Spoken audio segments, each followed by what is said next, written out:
اعوذ باللہ من الشیطان الرجیم بسم اللہ الرحمن الرحیم۔ تحریک عباسیہ دعوت سے خلافت تک۔ 235 ہجری میں ایک شخص محمود نیشا پوری نے سامرا میں نبوت کا دعویٰ کیا اور ایک خود ساختہ کتاب پیش کر کے اپنے دعوے کو مضبوط کرنے کی کوشش کی، لیکن ابھی اس کی گمراہ کن باتوں کا اثر زیادہ لوگوں پر نہ ہوا تھا کہ گرفتار کر کے متوکل کے پاس لایا گیا۔ اس کے چند ساتھی جو اس کی بات کو تسلیم کر چکے تھے وہ بھی قید کر لیے گئے اور اس فتنے کا خاتمہ کر دیا گیا۔ متوکل کے عہد حکومت 15 برس تک رہا۔ یہ دور عباسی خلافت کی سیاسی تاریخ کا اہم دور ہے، کیونکہ اس کے بعد عباسی حکومت برائے نام رہ گئی۔ متوکل طبیعتاً مطلون مزاج تھا۔ اس نے پچھلے خلفاء کی پالیسی بدل کر نئی پالیسی اختیار کی۔ اس کی پالیسی متضاد پالیسی تھی۔ اس نے سیاسی سطح پر بھی اپنے پیشرو خلفاء سے متضاد پالیسی اختیار کی اور مذہبی سطح پر بھی متضاد پالیسی ہی اختیار کی۔ متوکل نے ہارون کی طرح عباسی عہد میں پھر اسی سیاسی غلطی کی جس سے اسے نقصان اٹھانا پڑا، کیونکہ اسے اپنی بیعت خلافت کے وقت عمرہ میں اختلاف رائے کا تجربہ ہو چکا تھا۔ اس لیے اس نے اپنی زندگی میں ولی عہدی کے کام کو نمٹانا چاہا، جو بنو امیہ کے دور سے حکمرانوں کی روایت بن چکی تھی۔ لیکن ولی عہدی کے سلسلے میں متوکل نے اس کے مضر نتائج پر غور نہ کیا اور ہارون کی طرح اپنے تینوں بیٹوں محمد، طلحہ اور ابراہیم کو یکے بعد دیگرے ولی عہد نامزد کر دیا۔ اس نے پہلے محمد کو المنتصر کا لقب دے کر نامزد کیا، اس کے بعد دوسرے بیٹے طلحہ کو معتیز کا لقب دے کر جانشین نامزد کیا، اور معتیز کے بعد اس کا ولی عہد تیسرا بیٹا ابراہیم الموعد کے لقب سے نامزد ہوا اور تینوں کی ولی عہدی کی بیعت لی گئی۔ ولی عہد نامزد کرنے کے بعد اس نے بھی پوری سلطنت کو تقسیم کر کے اس طرح تینوں بیٹوں کو اپنے اپنے علاقوں میں خود مختار بنا دیا۔ اس تقسیم کی روح سے منتصر محمد افریقہ، مغرب، قنرین، دیار ربیہ، دیار مصر، موصل، دجلہ، سوات، حرمین، یمن، حضرموت، مکران وغیرہ کے علاقے اس کے تحویل میں آئے۔ نمبر 2، معتز طلحہ۔ خراسان، طبرستان، رے، آرمینیا، آذربائیجان اور فارس کے صوبے اس کے حصے میں آئے۔ موعد ابراہیم۔ حمص، دمشق، فلسطین، شام۔ تینوں بھائیوں کو اپنے اپنے علاقوں میں اختیارات حاصل تھے اور ایک دوسرے کی حدود میں کسی قسم کی مداخلت کا اختیار نہ تھا۔ اس اعتبار سے پہلا جانشین منتصر تھا اور یہی متوکل کی بڑی سیاسی غلطی تھی، جس کے نتائج اس کی زندگی میں ہی سامنے آ گئے۔ متوکل کی سیاسی پالیسی کا ایک اور اہم متضاد قدم ترکوں کی جانب بڑھا۔ اس وقت تک چونکہ معتصم اور واثق کے عہد میں ترک تمام معاملات میں اتنے دخیل ہو چکے تھے کہ ان سے سلطنت عباسیہ کی کئی طرح کے خطرات میں گھر چکی تھی، بلکہ خلفاء کا وقار اور بغداد کی مرکزیت ختم ہو رہی تھی۔ متوکل نے سلطنت کو ان سے بچانے کے لیے ان کے اقتدار کو کم کرنا شروع کیا۔ پہلے اتاخ ترکی کا قتل ہوا، اس کی تفصیل معتصم کے عہد میں آ چکی ہے۔ اس کے بعد کئی دوسرے ترک اس کے عتاب کا شکار ہوئے۔ اس نے ترکوں کے خلاف پالیسی اس لیے اختیار کی کہ سلطنت میں ان کے اقتدار سے اندرونی کمزوریاں بڑھتی جا رہی تھیں۔ متوکل نے منتصر کی اعلانیہ تذلیل کرنا شروع کر دی اور دربار میں بھی اس کو بلا بھلا کہا، سب کی نظروں سے گرا دیا۔ اس کے بعد ہی اس نے اسے ولی عہدی سے خارج کرنے کے لیے سب کے سامنے اعلان کر دیا۔ متوکل کے اس طرز عمل سے منتصر پوری طرح باپ کے خلاف ہو گیا، اور متوکل اور منتصر کے اختلاف کی وجہ یہ بھی تھی کہ ان دونوں کا نظریاتی اختلاف بھی تھا۔ خصوصاً اہل بیت کے ساتھ طرز عمل کے بارے میں منتصر اپنے اختلاف کے برعکس تھا، لیکن اس کے علاوہ متوکل ذاتی طور پر اس مقابلے میں معتز کو پسند کرتا تھا، اس لیے اس نے یہ قدم اٹھایا۔ متوکل نے سیاسی پالیسی میں سلطنت کو تقسیم کر کے تینوں بیٹوں کو ولی عہد نامزد کیا تاکہ اس کے بعد خلافت و جانشینی کے جھگڑے نہ ہوں۔ یہ اس کی سیاسی غلطی تھی۔ ترکوں کا اقتدار کم کیا تاکہ سلطنت کو ان سے مزید نقصان نہ ہو۔ منتصر کو ولی عہدی سے خارج کیا تاکہ عوام کو اس عجلت پسند شخص کی جگہ ایک اچھا حکمران دے، لیکن اس کی ایک اور سیاسی غلطی تھی۔ اس پالیسی نے خود اس کے لیے اور حکومت کے لیے نقصان دہ اثرات مرتب کیے، اور اس کے نتیجے میں متوکل قتل ہوا۔ متوکل نے ترکوں کے لیے جو متضاد پالیسی اختیار کی، ان کے اقتدار کو کم کیا، ان کے بڑے بڑے افسران کو قتل کیا۔ اس سے یہی ترک جو اختیارات پر مکمل حاوی ہو چکے تھے اس کے دشمن ہو گئے اور اس کو راستے سے ہٹانے کا منصوبہ بنانے لگے۔ اسی دور میں ان کو یہ موقع ملا اور متوکل منتصر کے درمیان اختلافات پیدا ہو گئے، جس سے فائدہ اٹھاتے ہوئے ترکوں نے فوراً اس کے بیٹے منتصر کو اپنے ساتھ شامل کر لیا، اور منتصر اپنے باپ اور بھائی سے تذلیل کا بدلہ لینے کے لیے بلا چوں و چراغ ترکوں میں شامل ہو گیا۔ وصیف ترکی کا مال و اسباب اور جاگیر ضبط کی گئی تھی،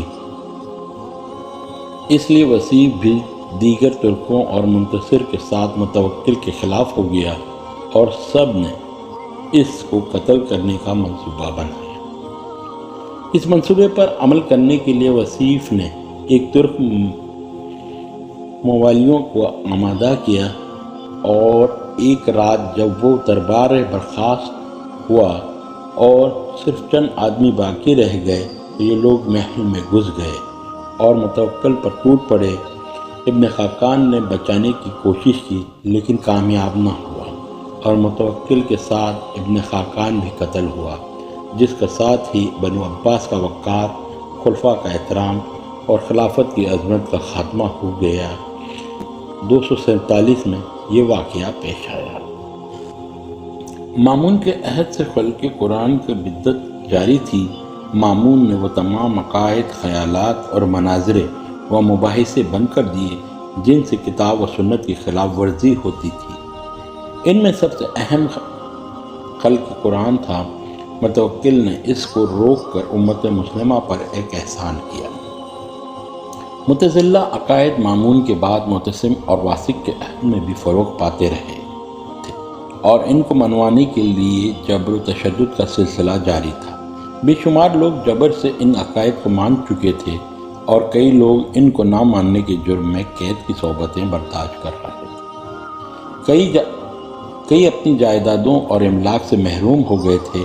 متوکل نے ان عقائد کو فروغ دینے کا سلسلہ بند کیا اور ان تمام لوگوں کو جو قید تھے آزاد کرایا۔ ان لوگوں کو جو ان عقائد کو مانتے تھے چھوڑنے پر مجبور کیا، اور انکار کی صورت میں اب ان پر سختیاں کیں۔ ان کو عہدوں سے برطرف کیا۔ اس سے متزلہ عقائد کے حامی متوکل کے خلاف ہو گئے، کیونکہ اس وقت کا متزلہ عقائد بہت فروغ پا چکے تھے، لیکن یہ اس کا ایک اور کارنامہ ہے۔ مامون کے زمانے سے سب صحابہ کی بدت جاری ہو چکی تھی، اور حضرت علی کے مقابلے میں حضرت ابوبکر رضی اللہ تعالیٰ عنہ اور حضرت عمر فاروق رضی اللہ تعالیٰ عنہ کو برا بھلا کہا جاتا تھا۔ متوکل نے اس بدت کو روکنے کے احکامات جاری کیے اور اصحاب رسول اللہ صلی اللہ علیہ وسلم پر تہمت اور ان کی شان میں نازیبا الفاظ استعمال کرنے والوں کو سزائیں دیں۔ اس کی مذہبی پالیسی میں سب سے بڑی خرابی یہ تھی کہ اس کو اہل بیت سے عداوت تھی۔ وہ حضرت علی رضی اللہ تعالیٰ عنہ اور ان کی اولاد سے عقیدت رکھنے والوں کو بھی دشمن ہو جاتا تھا۔ اس سلسلے میں اس کے دور کے کئی واقعات ہیں کہ ان سے عقیدت کا اظہار کرنے والے اس کے عطاب کا نشانہ بنے۔ اس نے حضرت حسین رضی اللہ تعالیٰ عنہ کے مزار کے گرد تمام مکانات کو اور ان مقابر کو جو اس کے ارد گرد تھے منظم کرا دیا اور اعلان کیا جو شخص اس کے ارد گرد دیکھا جائے گا اسے گرفتار کر لیا جائے گا۔ اس کی وجہ غالباً یہ بھی تھی کہ خلافت میں شیعی رجحانات بڑھتے جا رہے تھے۔ ان کو ختم کرنے اور نئی بدعتوں کی ایجاد کو روکنے کے لیے اس نے یہ اقدامات کیے جو انتہائی سخت تھے، لیکن اس سے غور پرستی کا خاتمہ ہو گیا اور دیگر شرکیہ باتیں ممنوع ہو گئیں۔ ترک حکومت کے لیے مستقل خطرہ بن چکے تھے اور پھر ان کو ختم کرنے کے لیے یا اقتدار کم کرنے کے لیے اس نے جو کچھ کیا کوئی نئی بات نہ تھی۔ اس سے پہلے بھی شخصی حکومتوں میں یہ ہوتا آ رہا تھا، بلکہ ابتدائی عباسی خلفاء کے ہر دور میں بھی مخالفین کو راستے سے ہٹانے کی مثالیں اور ایسے ہی طریقے موجود ہیں۔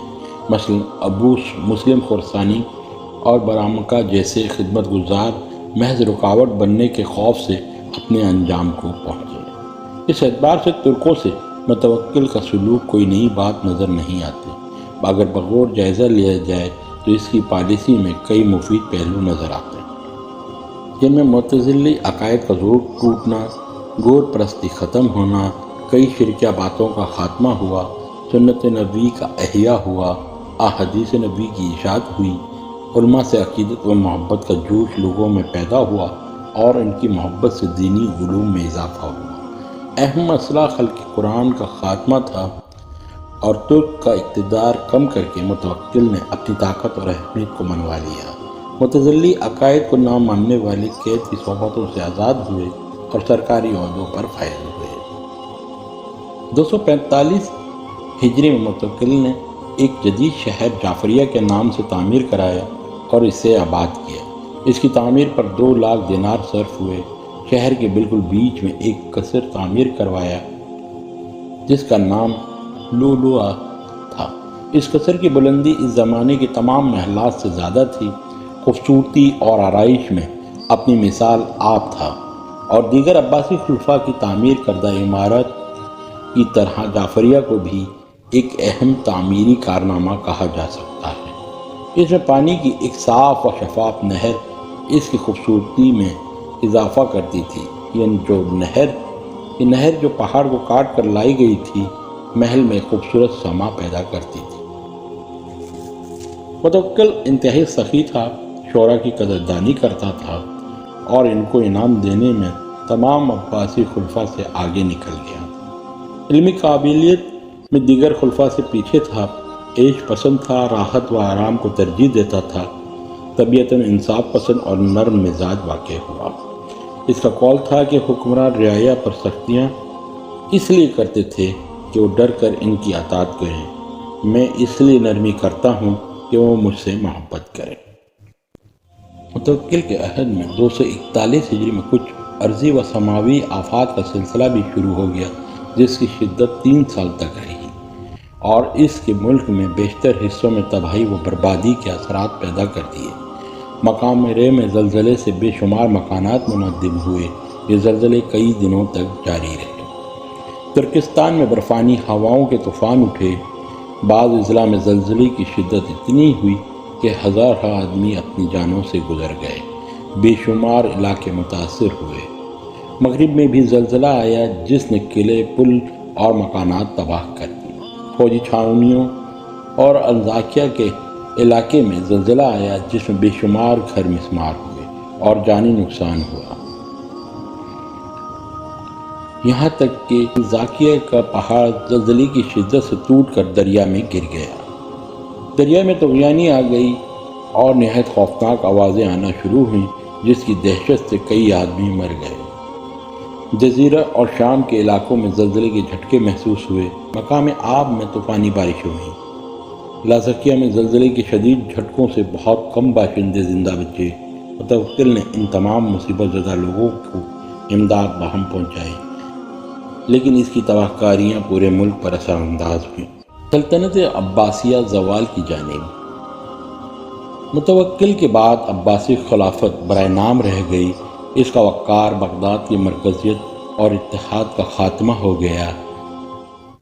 گو کہ متوکل کے بعد عباسی حکومت ایک طویل مدت تک قائم رہی، جو ابتدائی عباسی حکمرانوں کے کارناموں اور طاقت اور اس مستحکم بنیاد کا اثر تھا جو انہوں نے قائم کی، ورنہ ان کے بعد تمام حکمرانوں میں سے جن کی تعداد 27 تھی کوئی بھی اہل ثابت نہ ہوا، اور سلطنت عباسیہ زوال کی جانب رخ کرنے لگی۔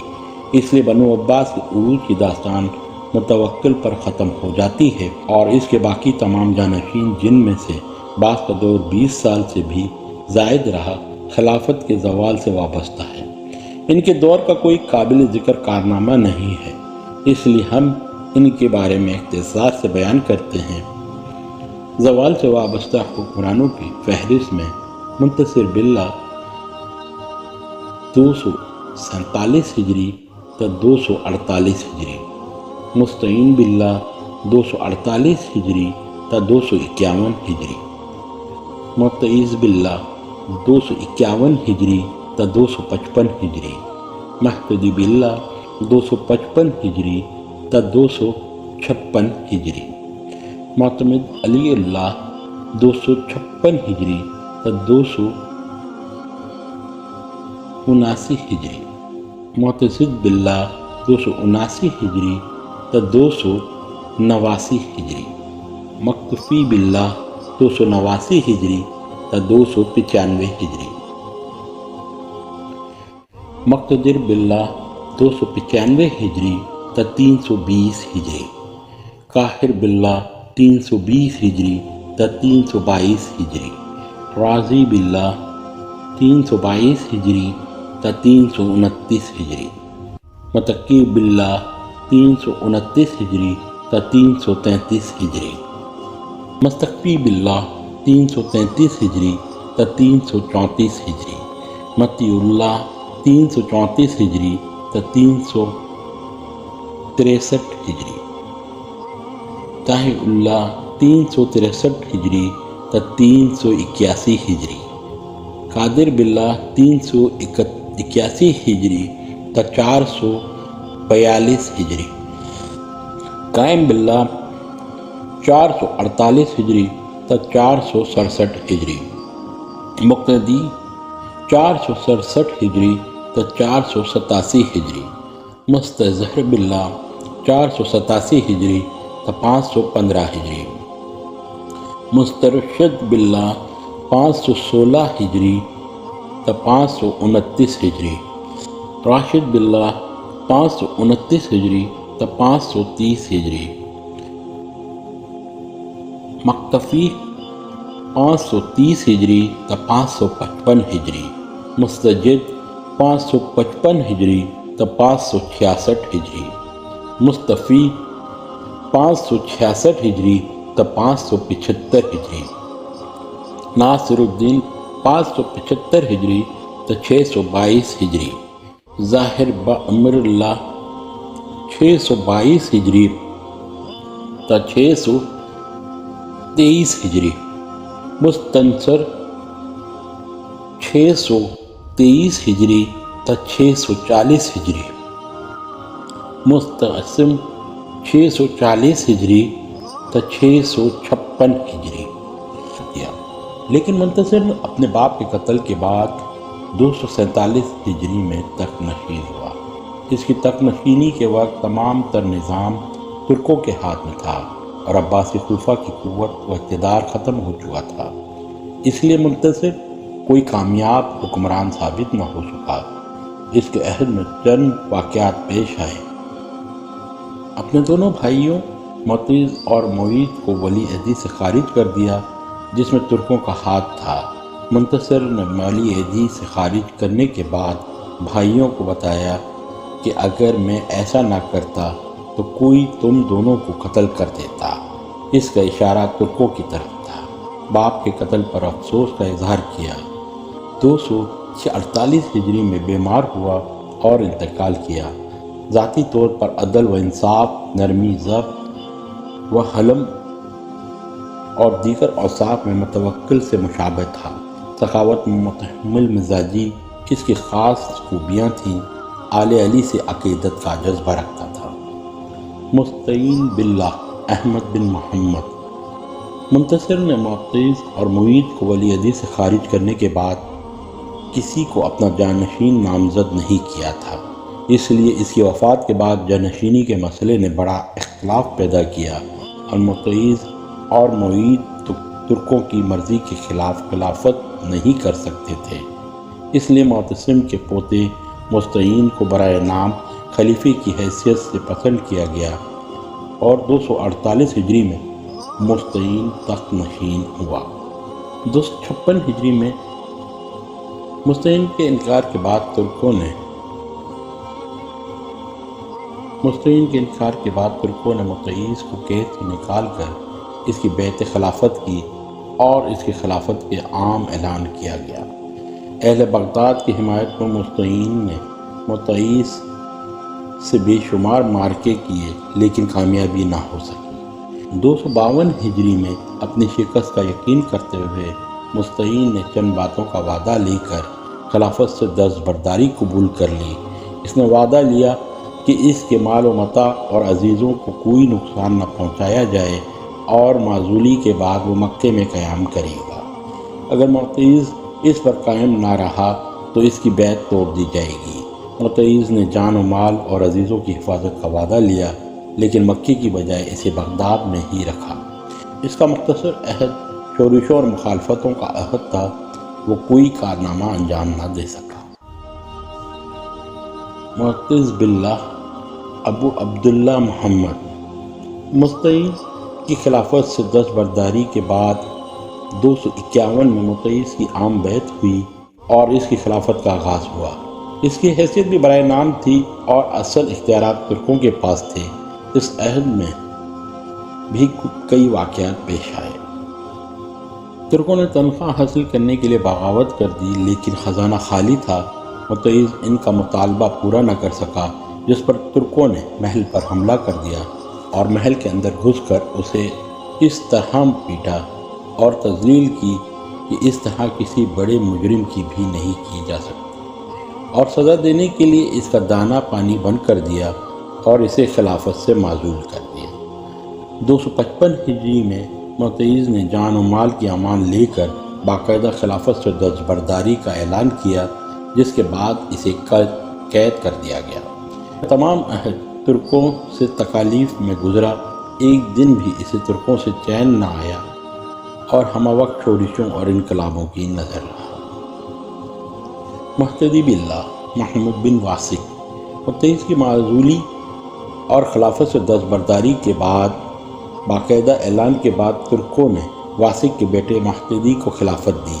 مہتدی پہلے تو قبول کرنے پر تیار نہ ہوا، لیکن جب معتز کو پھٹے پرانے کپڑوں میں اس کے سامنے لایا گیا اور اس نے اس بات کو اٹھانے سے انکار کیا تو مہتدی 255 میں تخت نشین ہوا۔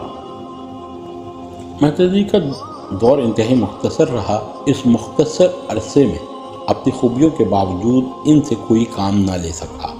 وہ ایک دیندار خلیفہ تھا، اسے حکومت کی فلاح و بہبود کا خیال تھا، لیکن حالات ایسے ہو گئے تھے کہ وہ اپنی صلاحیتوں کو کسی جگہ استعمال نہ کر سکا۔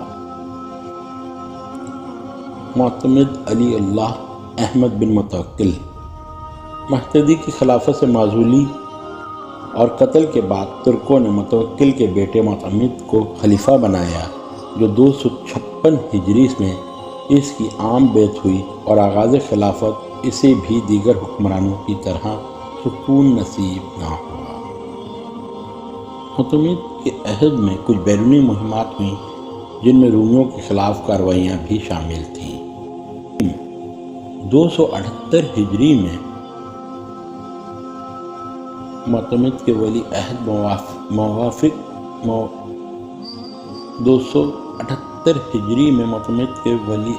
موافق کا انتقال ہوا اور 289 میں معتمد کو ولی عہد بنایا گیا۔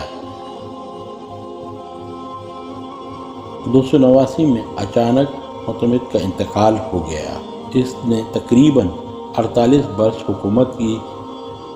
دور زوال کے خلفاء میں اس عہد میں بہت طویل رہا، لیکن یہ طویل دور بھی برائے نام تھا۔ ترکوں کے اقتدار میں کمی تھی، لیکن معتمد پھر بھی اختیارات سے محروم رہا اور اس کا بھائی حاوی رہا۔ معتضد احمد بن موفد کے انتقال کے بعد معتمد نے اس کے بیٹے معتضد کو ولی عہد نامزد کیا، اس لیے 689 میں اس نے بیعت لی اور تخت نشین ہوا۔ 280 میں طولونیہ مصر سے تعلقات قائم ہوئے اور تحائف کا تبادلہ ہوا۔ رومیوں سے مارکہ آرائی ہوئی، لیکن بیرونی مہمات کا سلسلہ بہت کم رہا اور 289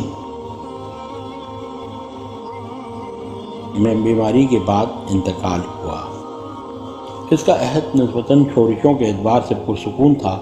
مخالفین اس کے جاہ و جلال، حوصلہ و ہمت، تدبر و سیاست اور اخلاق سے متاثر ہوئے۔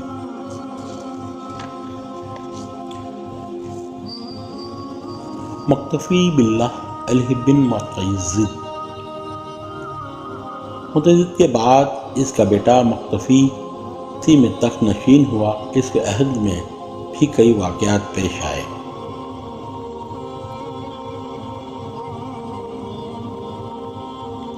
بیرونی مہمات کا سلسلہ جاری رہا اور بحری مارکے کے ذریعے الزاکیہ مسلمانوں کے قبضے میں آیا۔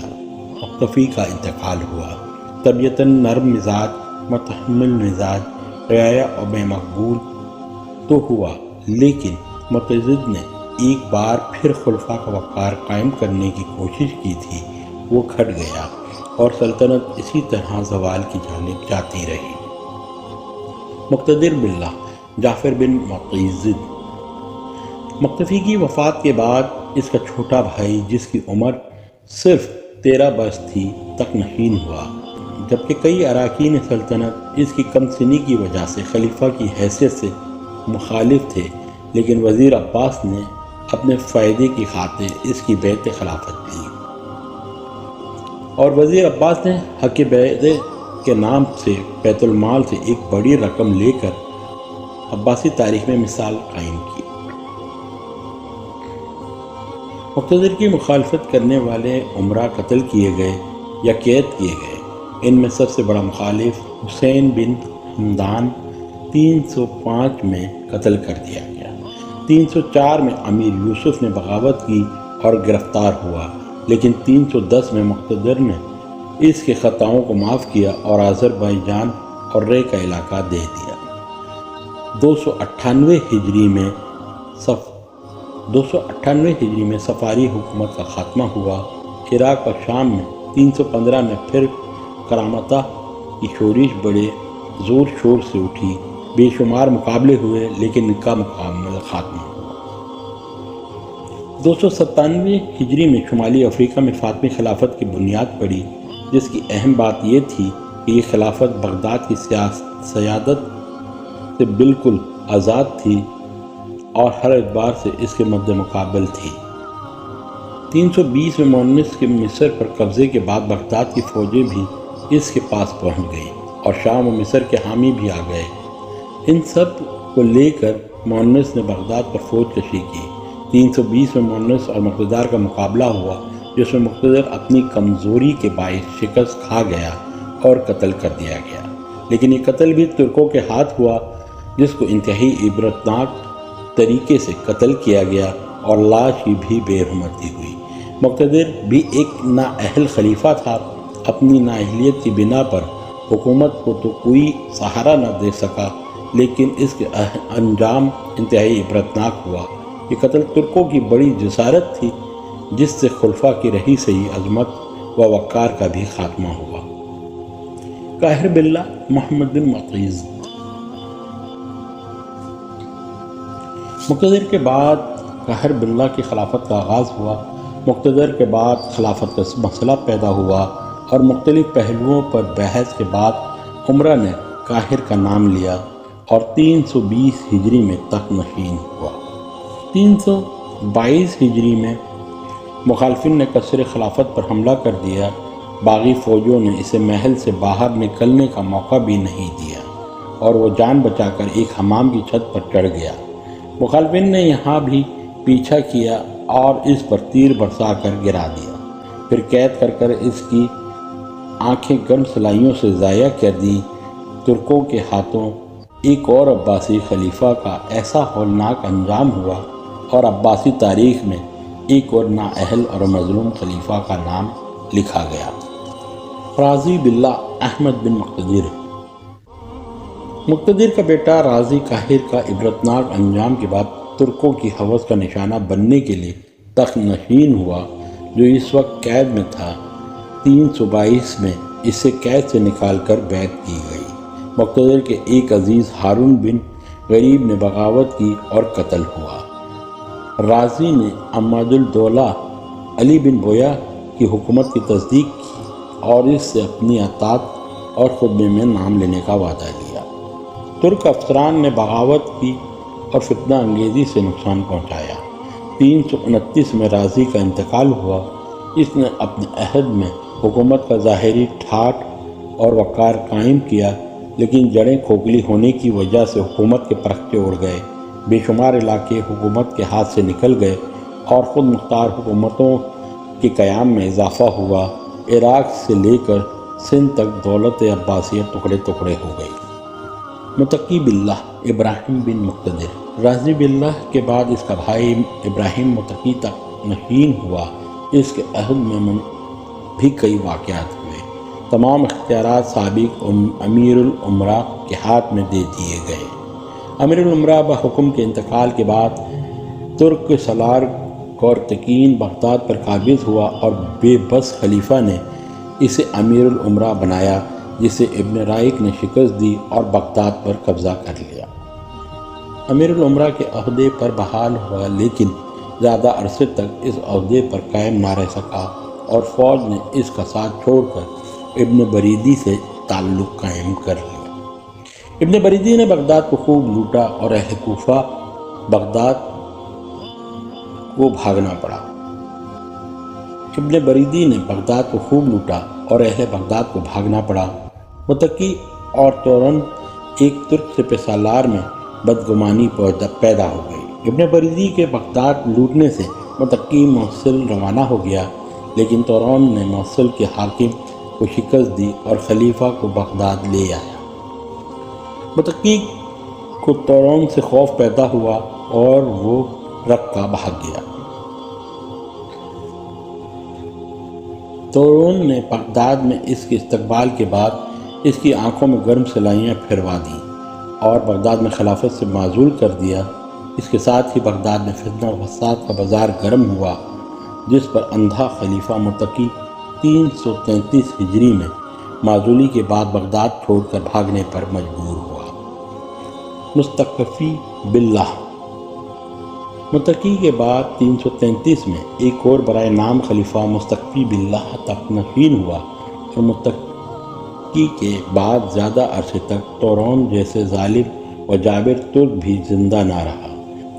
جعفر بن شیرزاد کو امیر الامراء بنایا گیا، جو تورون کا کاتب تھا۔ مقتفی کے عہد میں کوئی واقعہ نہیں ہوا سوائے اس بات کے کہ ہر طرف ایران میں ولمی یعنی آل بویہ چھا چکے تھے اور مستقفی اب ان کو خوش آمدید کہنے پر مجبور ہو چکا تھا۔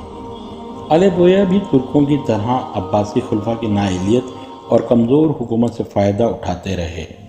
انہیں خلیفہ سے کسی قسم کی ہمدردی نہ تھی اور نہ ان کے دل میں خلیفہ کا وقار و احترام تھا۔ ان تمام کمزوریوں سے جو خلیفہ اور حکومت میں تھیں فائدہ اٹھاتے ہوئے معیز الدولہ نے خلیفہ کو معزول کر کے برائے نام خلافت سے بھی محروم کر دیا۔ ہاں، اس نے اتنی مہربانی ضرور کی کہ خلیفہ پر اس کے اخراجات کے لیے ماہانہ 5000 درہم اور دیگر گزارے کے لیے تھوڑی سی جاگیر مقرر کر دی اور حکومت کے نظم و ضبط سے ہر طرح خارج کر دیا۔ اس پر بھی اس کی تسلی نہ ہوئی، بلکہ شبہات پیدا ہوئے تو 334 ہجری میں قید کر کے اندھا کر دیا۔ ترکوں کے کھیل کو اپنا کر بےرحمی اور ظلم کی فہرست میں اپنا نام شامل کیا۔ متی اللہ فضل بن مقتوفی کے بعد معیز الدولہ نے بھی، جس کے پاس تمام اختیارات تھے، مقتدر کے بیٹے متی اللہ کو خلیفہ بنایا، اور متی اللہ نے 334 میں اب آل بویہ کے ہاتھوں کھلونا بنتے ہوئے خلافت کا آغاز کیا۔ مدت کے اعتبار سے اس کا عہد بہت طویل تھا، لیکن کارکردگی اور اہلیت کچھ بھی نہیں۔ تمام اختیارات آل بویہ کے پاس تھے، صرف نام متی اللہ کا تھا، باقی اسے کسی معاملے سے مداخلت کی اجازت نہ تھی۔ ترکوں کا اثر اب بالکل ختم ہو چکا تھا، جسے آل بویہ نے ختم کیا، اور 356 میں معیز الدولہ کا انتقال ہوا اور اس کے بیٹے بختیار عز الدولہ نے اس کی جگہ سنبھالی۔ بختیار کے آنے کے 7 برس بعد متی فالج کے مرض کا شکار ہوا اور 363 ہجری میں اپنے بیٹے طلحہ کے حق میں دستبرداری پر مجبور کر دیا گیا اور واسط چلا گیا اور وہیں انتقال ہوا۔ تائی اللہ عبد الکریم بن متی اپنی زندگی ہی میں تائی کے حق میں دستبردار ہو چکا تھا، اس لیے 363 ہجری میں تائی نے برائے نام تخت سنبھالا۔ اس کے عہد میں بھی خلیفہ کی حیثیت بالکل نہ تھی، بے دست و پا تھا۔ جو واقعات ہوئے بویا یا ولیمیوں کے اختیارات میں ہی ہوئے۔ مصر کی فاطمی حکومت نے غلبہ حاصل کیا، شام و حجاز کے صوبے اپنی سلطنت میں شامل کیے، اور حرمین میں بھی فاطمی خلیفہ کا نام کا خطبہ پڑھا گیا۔ 372 ہجری میں عز الدولہ کا انتقال ہوا، اس کی جگہ اس کے بیٹے سماسان نے لے لی، لیکن اس کے بھائی نے ہٹا کر اپنے لیے جگہ خالی کر لی، جس کا نام شرف الدولہ تھا۔ اس نے امیر الامراء بننے کے بعد ایک اہم تبدیلی پیدا کی کہ خلفاء سے شہنشاہ کا خطاب حاصل کیا۔ 379 میں شرف الدولہ کا انتقال ہوا اور اس کا بیٹا بہاءالدولہ اس کا وارث ہوا۔ بہاءالدولہ نے 381 میں تائی کو معزول کر کے قید کر دیا اور کئی سال بعد 393 میں اس کا انتقال ہوا۔ قادر باللہ احمد بن مقتدر۔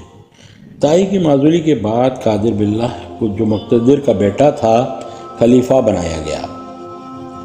ایک عرصے کے بعد جہاں جلال اور عزم و ہمت و خلیفہ عباسی حکومت کو ملا، اس کے عہد میں اہم تغیر یہ ہوا کہ عباسیوں کا کھویا ہوا وقار اور اقتدار بڑی حد تک بحال ہوا۔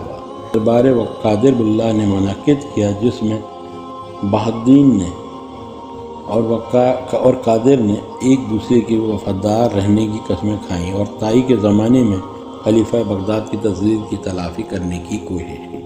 383 میں بہاءالدولہ نے فارس پر فوجیں بھیجی، جہاں سمسام الدین کی حکومت قائم ہونے پر پہلے ہی صلح ہو چکی تھی، لیکن سمسام نے ان فوجوں کو شکست دی۔ 384 میں بہاءالدولہ نے فارس کی طرف پھر ایک زبردست فوج بھیجی، لڑائیاں ہوئیں اور یہ سلسلہ 388 ہجری تک جاری رہا۔ 389 میں خاندان سامانیہ سے ماوراء النہر کے علاقے بھی چھین کر اس خاندان کا خاتمہ کر دیا، کیونکہ پہلے ہی ان کا نصف علاقہ بنی سبکتگین کے قبضے میں اور نصف ترکوں کے پاس آ چکا تھا۔ 419 میں ترکوں نے جلال الدولہ کے خلاف بغاوت کی اور 422 میں خلیفہ قادر نے انتقال کیا۔ اس کے عہد ترکوں کے بجائے ولیمیوں کے اثر و اختیارات کا عہد تھا۔ وہ اس میں صلاحیتیں تھیں۔ اس نے کوشش کر کے عباسی خلفاء کا وقار بحال کرنا چاہا، لیکن ولیمیوں میں اس کا اثر اور حکومت میں اتنی کمزوری تھی، وہ زیادہ کامیاب نہ ہو سکا۔ قائم باللہ عبداللہ بن قادر کے انتقال کے بعد اس کا بیٹا قائم وہ خلیفہ ہوا، جس قادر نے اپنی زندگی میں جانشینی نامزد کر دیا تھا۔ قائم اپنے باپ کا صحیح جانشین ثابت ہوا۔ اس کے عہد میں جو واقعات اور تبدیلیاں ہوئی وہ یہ ہیں۔ سب سے اہم بات یہ ہوئی کہ ولیمیوں اور آل بویہ کا زور ٹوٹ گیا، جلال الدولہ کمزور پڑ گیا اور اس کی فوج میں بغاوت ہونے لگی اور وہ بغداد کے ایک محلے میں مقیم ہو گیا۔ بغداد میں فرقہ وارانہ فسادات شیعہ سنی ایک عرصے تک ہوتے رہے، ملکی نظام درہم بھرم ہو گیا، ایران و عراق پر سلجوقی چھا گئے۔ 426 میں جلال الدولہ نے خلیفہ قائم سے ملک الملوک کا خطاب دینے کی درخواست کی اور خلیفہ نے اس خطاب سے نوازا۔ تغرل بیگ سلجوقی نے خراسان میں سلطان مسعود کو شکست دے کر قبضہ کر لیا اور سلطان اعظم کا لقب پایا۔ تغرل اور جلال الدولہ کے درمیان صلح نامہ طے ہوا اور 431 میں تحریر ہوا۔ 435 میں جلال الدولہ کا انتقال ہوا اور اس کے بیٹے ملک العزیز نے اس کی جگہ لی۔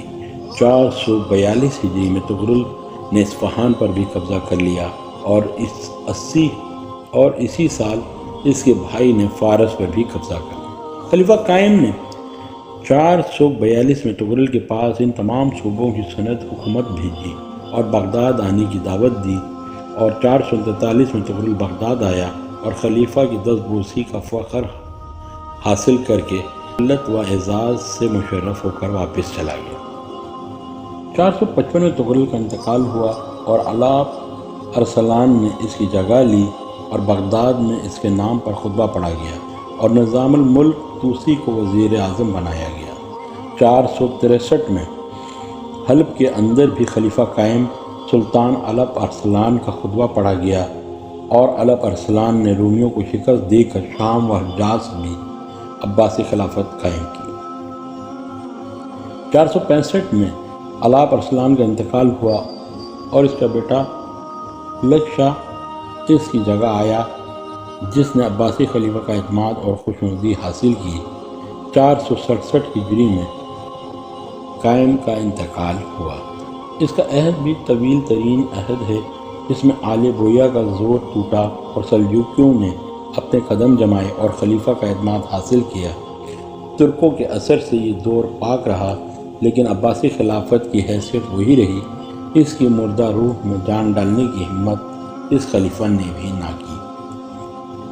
مقتدی باللہ قائم کے بعد اس کا پوتا عباسی خلافت پر متمکن ہوا اور 467 میں اس کی خلافت کی بیعت ہوئی اور اس کی دور میں بھی تبدیلیاں ہوئیں۔ سلجوقیوں کا اقتدار بڑھا اور ان کی قوت و شوکت میں اضافہ ہوا۔ مقتدی نے خلافت کے وقار کو قائم کرنے کی کوشش کی اور کسی حد تک کامیاب ہوا۔ جو سلجوقی حکمراں تھا، اس کے سامنے اپنی بے کسی کا اظہار کبھی نہ کیا اور نہ ہی جھکا۔ اخلاقی و معاشرتی اصلاحات ہوئیں، حیاء، خوشحالی و امن و امان کی ایک طویل عرصے کے بعد لوٹا۔ علم و ادب کی بھی ترقی ہوئی۔ حسن بن صباح نے اسماعیلیوں کی خفیہ تنظیم شروع کی اور سلجوقیوں کے اتحاد کو پارا پارا کر دیا۔ جنگوں کا سلسلہ بھی شروع ہوا۔ 485 میں نظام الملک طوسی قتل ہوا۔ اسی سال ملک شاہ سلجوقی نے انتقال کیا۔ 486 میں ملک شاہ کی بیوی اور اس کے بیٹے برقیہ رقت میں لڑائیاں شروع ہو گئیں۔ لڑائیوں کے بعد بغداد آیا اور خلیفہ سے رکن الدولہ کا لقب حاصل کیا۔ 487 میں مقتدی کا انتقال ہوا۔ اس کے عہد میں امن و سکون کا عہد تھا، بغاوتوں، شورشوں اور فرقہ وارانہ فسادات سے خالی رہا۔ مستظہر باللہ احمد بن مقتدی۔ مقتدی کے بعد اس کا بیٹا مستظہر 487 ہجری میں کم عمری میں جانشین ہوا۔ اس کے عہد میں سلجوقیوں کے درمیان خانہ جنگیاں زیادہ ہوئیں۔ برقیہ رقت کی حکومت کو استحکام حاصل ہوا، لیکن 492 میں رے کے مقام پر اس کے بھائی محمد سے جنگ ہوئی اور برقیہ رقت شکست کھا کر خوزستان چلا گیا۔ 512 میں مستظہر نے انتقال کیا۔ اس کی حکومت بھی طویل تھی، جس میں بغداد کے حالات کم اور سلجوقیوں کی خانہ جنگیوں کا سلسلہ زیادہ جاری رہا۔ بعض مورخین نے اس کی حکومت کو ختم ہونے کا 515 ہجری بیان کیا ہے۔ مسترشد باللہ فضل بن مستظہر مستحضر کے بعد اس کا بیٹا مسترشد خلیفہ ہوا اور 516 میں اس کی بیعت ہوئی۔ مسترشد کے بھائی نے بیعت نہیں کی اور بغداد سے وسط چلا گیا۔ 1 سال بعد گرفتار ہوا اور خلیفہ نے اسے معاف کر دیا۔ جوکیوں کے درمیان جنگوں کا سلسلہ جاری رہا۔ 514 میں سلطان مسعود نے اپنے خود مختار اور سلطان محمود کی مخالفت کی اور دونوں بھائیوں کے درمیان لڑائی ہوئی جس میں مسعود نے کامیابی حاصل کی۔ 529 میں اسے ایک مخالف نے قتل کر دیا جبکہ سلطان مسعود نے جنگ کے کچھ عرصے بعد اسے آزاد کر کے بغداد پہنچانے کا انتظام کر لیا تھا۔ کرامتہ کے کچھ آدمیوں نے اس کے خیمے پر حملہ کر کے اسے قتل کیا۔ ان منصوبوں کا سلطان مسعود کو علم نہ تھا۔ علم ہونے پر ان تمام لوگوں کو بھی قتل کرا دیا گیا۔ راشد بلّہ مسترشد نے اپنی زندگی میں اپنے بیٹے کو ولی عہد نامزد کر کے اس کی بیعت لے لی تھی اور 529 میں باپ کے قتل کے بعد راشد بلّہ تخت نشین ہوا۔ سلطان مسعود اور راشد میں سخت اختلافات پیدا ہوئے۔ لوگوں سے مال و دولت کے لیے ظلم و زیادتی سے کام لیا گیا۔ لوگوں کی شکایت پر سلطان کو موقع ملا۔ اس نے بغداد پر چڑھائی کر دی لیکن خلیفہ موصل چلا گیا۔ 530 میں بعض اجمیوں نے اسے قتل کر دیا اور مقتول حکمرانوں کی فہرست میں مزید اضافہ ہوا۔ بغداد میں اس کا قتل کا رد عمل ہوا اور لوگوں نے سوگ منایا۔ متقفی بلّہ محمد بن مستحضر راشد بلّہ کے قتل کے بعد سلطان مسعود اور عمرہ نے مستحضر کے بیٹے متقفی کو 530 میں تخت نشین کیا اور متقفی ذاتی طور پر خوبیوں کا مالک تھا۔ سیاست، تدبر، شجاعت اور علم و فضل جیسی خوبیاں اس میں موجود تھیں۔ 530 میں سلطان مسعود نے سلطان داؤد کی سرکوبی کے لیے فوج روانہ کی اور داؤد کو شکست ہوئی۔ 533 میں بغداد کے بہت سے ٹیکس جو شہریوں پر عائد تھے معاف کر دیے گئے۔ 545 میں سلطان مسعود کا انتقال ہوا۔ اس کی جگہ اس کے وزیر نے ملک شاہ بن اور سلطان محمود کو دی، لیکن اب سلجوقی حکومت کا بغداد سے خاتمہ ہونے لگا۔ سلجوقیوں کی اس کمزوری سے فائدہ اٹھاتے ہوئے خلیفہ نے وسط پر حملہ کر کے قبضہ کر لیا، جو اس کی سیاست و تدبر کی ایک اہم مثال ہے۔ 555 میں خلیفہ متقفی کا انتقال ہوا۔ اس کے عہد میں سلجوقیوں کے اقتدار کا خاتمہ ہو گیا اور کئی علاقوں پر عباسی اقتدار قائم ہوا، لیکن عباسی سلطنت کی اندرونی کمزوری باقی رہی۔ مستنجد بلّہ یوسف بن متقفی مستنجد اپنے باپ کی زندگی میں ہی ولی عہد نامزد ہو چکا تھا۔ اس کے انتقال کے بعد 555 میں اس کی خلافت کا آغاز ہوا۔ 556 میں کئی بغاوتیں ترکوں اور عربوں کی جانب سے ہوئیں۔ خلیفہ نے ان کو فرد کیا۔ 558 میں خلیفہ نے بنی اسد کے خلاف فوج کشی کی اور ان کو عراق سے نکال دیا۔ 559 میں وسط میں بغاوت ہوئی جسے فرد کیا گیا۔ شام و مصر کی اسلامی طاقتیں صلیبی حملوں میں مصروف رہی۔ نور الدین زنگی نے صلیبوں سے کئی معرکے کیے۔ تمام بیجا ٹیکس عوام پر معاف کر دیے گئے اور ضبط شدہ مال واپس کیا گیا۔ کئی مقامات پر فتوحات حاصل ہوئیں۔ عراق، فارس اور دیگر علاقوں پر حکومت بغداد کا اثر و اقتدار قائم رہا۔ یہ زمانہ امن و امان اور مسلمانوں کے اطمینان کا زمانہ تھا۔ ملک تمام داخلی فتنوں سے محفوظ رہا اور 566 میں خلیفہ کا بیماری کے بعد انتقال ہوا۔ مستفی بمر اللہ ابو محمد حسن بن مستنجد کے انتقال کے بعد 566 میں اس کا بیٹا تخت نشین ہوا، جس کا عہد زور زوال کے حکمرانوں میں کامیاب رہا۔ تخت نشین ہوتے ہی عدل و انصاف قائم ہوا، رعایا کے بیشتر ٹیکس معاف ہوئے۔ 566 میں عبیدیوں کی حکومت کا خاتمہ ہوا اور 567 میں مصر میں عباسی خلیفہ مستفی کے نام کا خطبہ پڑھا گیا اور چند دنوں کے بعد مصر کے تمام علاقوں میں صلاح الدین ایوبی نے خلیفہ عباسی کے نام کا خدمہ پڑھوایا۔ اس خبر پر خلیفہ نے بغداد میں خوشی کا جشن منایا۔ 570 میں بغداد خلیفہ کے خلاف سرکشی ہوئی، لیکن سرغنہ کا سامنا کر کے فرار ہونے پر مجبور ہو گیا۔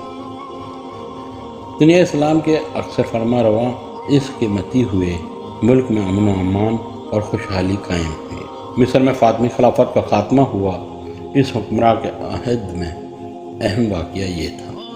575 میں خلیفہ بغداد نے انتقال کیا۔ اس کا عہد و عدل، انصاف، خوشحالی کا عہد تھا۔ ناصر الدین 575 میں ناصر الدین نے اپنے باپ کی جگہ لی اور اس کی خلافت کا آغاز ہوا۔ تمام علاقوں میں قاصد روانہ کر کے خلافت کی بیعت لی۔ خلفائے ناصر نے تغرل کی بڑھتی ہوئی قوت کو روکنے کے لیے سلجوقی سلاطین کے بغداد میں بنے ہوئے تمام محلے مسمار کر دیے۔ تغرل بعض شہروں پر قابض ہو گیا تھا، اس کے خلاف فوج کشی کی اور اسے گرفتار کیا گیا۔ 592 ہجری میں اصفہان کے علاقے میں عباسی خلیفہ کے قبضے میں آ گئے۔